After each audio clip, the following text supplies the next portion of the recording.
29 de octubre, el Día Mundial del ACV. Estamos en el Espacio de Bienestar y Salud. Nos visitan desde Ulton Federico Roca, médico neurointervencionista. ¿Dije bien, Federico? Perfecto. Neurointervencionista, ¿qué significa eso? Bueno, es una subespecialidad dentro de la neuroradiología y de otras ramas que se dedica, entre otras cosas, al tratamiento de patologías vasculares del cerebro, no por la vía tradicional como abriendo la cabeza como antes se hacía, sino por la vía vascular, que es algo mucho menos invasivo y más específico para algunas patologías como el ACV. Bueno, hoy el Día Mundial del ACV. ¿Qué es el ACV? Bueno, el ACV, o accidente cerebrovascular como se lo conoce, a mí me gusta muchas veces llamarlo como ataque cerebral. Es una patología vascular cerebral grave que ocurre de manera brusca y súbita y que está generada por una alteración al flujo sanguíneo en el cerebro. Básicamente existen dos tipos. Uno es el más común, que se llama isquémico, que ocurre en un 85% de los casos y que se genera por un coágulo o un trombo que obstruye un vaso sanguíneo en el cerebro. Eso condiciona de manera importante el aporte de oxígeno a las células, genera por lo tanto muerte celular y un infarto cerebral. Y el otro tipo, que es el menos habitual, pero que es un 15% de los casos, se llama hemorrágico, que es todo lo contrario y que se genera por la ruptura de un vaso sanguíneo en el cerebro, lo cual genera un derrame masivo de sangre y una hemorragia cerebral, donde el ejemplo más clásico es, por ejemplo, la ruptura de un aneurisma cerebral. ¿Y para esto hay síntomas previos? ¿Cómo me doy cuenta que me va a suceder? Digamos que sí, los síntomas son, digamos, es buena la pregunta porque es importante que la población general reconozca un poco los síntomas clásicos de un ACV, que son bastante evidentes. El típico síntoma, por ejemplo, cuando ocurre un ACV de manera aguda es, por ejemplo, una parálisis del hemicuerpo, de una mitad del cuerpo, o un adormecimiento, o una parálisis de la cara, del brazo o de la pierna, o, por ejemplo, un trastorno del habla, sea para la incapacidad de expresar las palabras o para no entender lo que la gente nos está diciendo. También puede ser la pérdida súbita de la visión, por lo general de un solo ojo, un trastorno del equilibrio, la incapacidad para digamos, entender en lo que nos rodea en el entorno. Esos son los síntomas más comunes de un infarto cerebral. Y por el otro lado, cuando hay una hemorragia cerebral, hay un síntoma muy importante que es una cefalea, o sea, un dolor de cabeza muy brusco y súbito, pero que es algo muy específico, es como una puntada realmente de suma intensidad y que eso muchas veces se acompaña de trastorno de la conciencia, convulsiones y síntomas que son evocadores. Hay que llevarle la punta entonces a esos dolores fuertes de cabeza que podrían ser esto. ¿Esto da más en hombres o en mujeres? ¿O cómo es el...?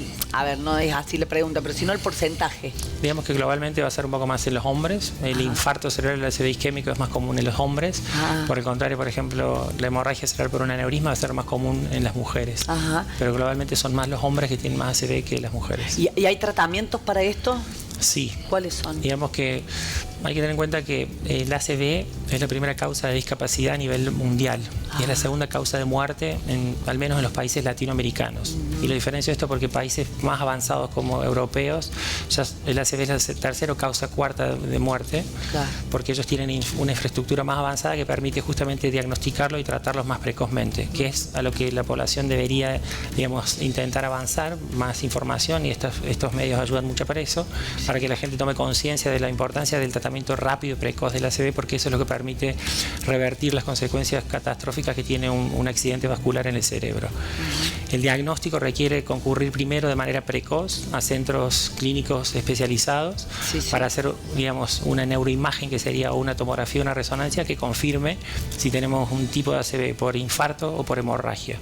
Y en el caso del infarto cerebral, que va a ser por lejos el más común, bueno, existe hoy sí tratamientos muy avanzados que han, digamos, en los últimos años cambiado el paradigma del manejo del ACV, porque se puede hacer una cirugía mínimamente invasiva, cuyo nombre se llama trombectomía, que significa básicamente como extraer ese trombo, ese coágulo que obstruye la arteria para restablecer el flujo sanguíneo cerebral, y eso minimiza notablemente las secuelas, no solo la morbilidad, sino las secuelas, sino la mortalidad que un ACV genera.